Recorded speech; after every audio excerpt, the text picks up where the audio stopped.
میرے محترم سامعین، ایک بہت ہی دلدوز واقعہ آپ کی خدمت میں ذکر کرتا ہوں، ذرا توجہ سے سماعت فرمائیے۔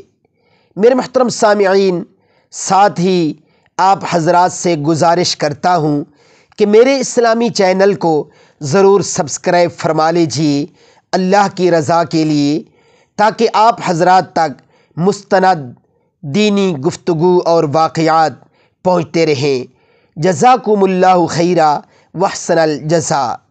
تو آئیے اب اس واقعہ کو توجہ سے سماعت کرتے ہیں۔ میرے محترم سامعین، شادی کی پہلی رات میاں بیوی نے فیصلہ کیا کہ جب وہ کمرے میں پہنچ جائیں گے تو پھر دروازہ نہیں کھولیں گے، چاہے کوئی بھی آ جائے۔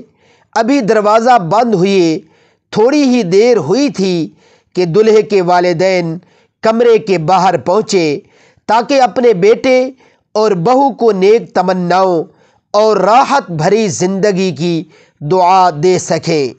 دستک ہوئی، بتایا گیا کہ دلہے کے والدین باہر موجود ہیں۔ دلہا دلہن نے ایک دوسرے کی طرف دیکھا، باوجود اس کے کہ دلہا دروازہ کھولنا چاہتا تھا، اس نے اپنے فیصلے کو مد نظر رکھا اور دروازہ نہیں کھولا۔ والدین ناکام واپس لوٹ گئے۔ ابھی کچھ دیر ہی گزری تھی کہ دلہن کے والدین بھی دلہے کے گھر جا پہنچے تاکہ اپنی بیٹی اور داماد کو اپنی نیک خواہشات پہنچا سکیں اور انہیں سکھی زندگی کی دعا دے سکیں۔ ایک بار پھر کمرے کے دروازے پر دستک دی گئی اور بتایا گیا کہ دلہن کے والدین کمرے کے باہر موجود ہیں۔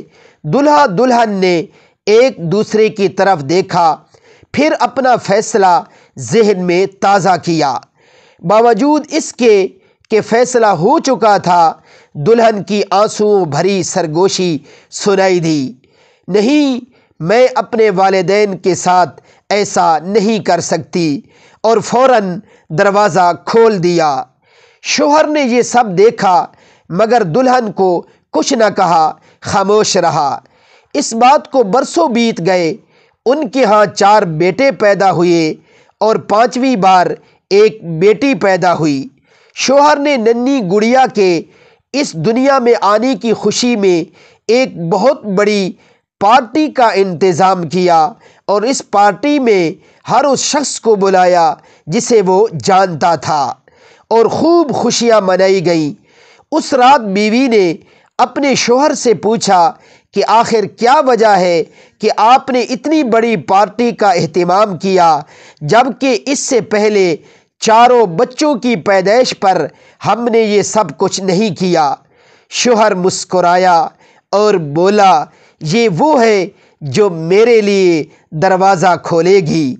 بیٹیاں ہمیشہ قیمتی اور رحمت دونوں ہوتی ہے۔